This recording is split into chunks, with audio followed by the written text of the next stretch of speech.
حضرت خباب بن ارت بھی انہی مبارک ہستیوں میں ہیں جنہوں نے امتحان کے لیے اپنے آپ کو پیش کیا تھا اور اللہ کے راستہ میں سخت سے سخت تکلیفیں برداشت کیں۔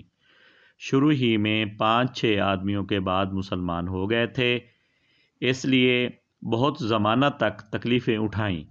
لوہے کی زرہ پہنا کر ان کو دھوپ میں ڈال دیا جاتا، جس سے گرمی اور تپش کی وجہ سے پسینوں پر پسینے بہتے رہتے تھے۔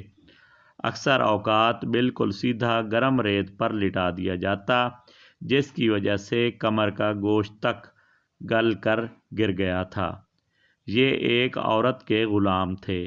اس کو خبر پہنچی کہ یہ حضور اقدس صلی اللہ علیہ وآلہ وسلم سے ملتے ہیں، تو اس کی سزا میں لوہے کو گرم کر کے ان کے سر کو اس سے داغ دیتی تھی۔ حضرت عمر رضی اللہ تعالیٰ عنہ نے ایک مرتبہ عرصہ کے بعد اپنے زمانہ خلافت میں حضرت خباب رضی اللہ تعالیٰ عنہ سے ان تکالیف کی تفصیل پوچھی جو ان کو پہنچائی گئیں۔ انہوں نے عرض کیا کہ میری کمر دیکھیں۔ حضرت عمر رضی اللہ تعالیٰ عنہ نے کمر دیکھ کر فرمایا کہ ایسی کمر تو کسی کی دیکھی ہی نہیں۔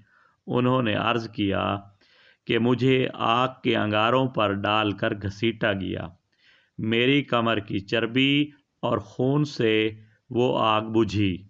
ان حالات کے باوجود جب اسلام کو ترقی ہوئی اور فتوحات کا دروازہ کھلا تو اس پر رویا کرتے کہ خدا نخواستہ ہماری تکالیف کا بدلہ کہیں دنیا ہی میں تو نہیں مل گیا۔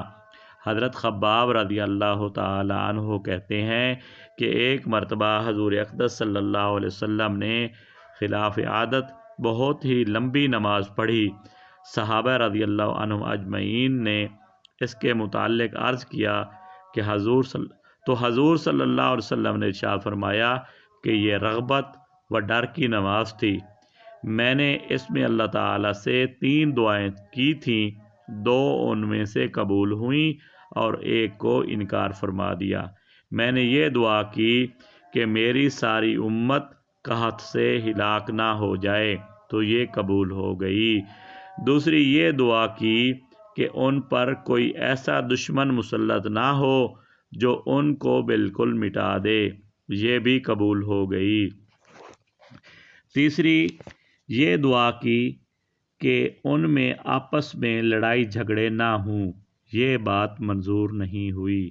حضرت خباب رضی اللہ تعالیٰ عنہ کا انتقال 37 ہجری میں ہوا اور کوفہ میں سب سے پہلے صحابی یہی دفن ہوئے۔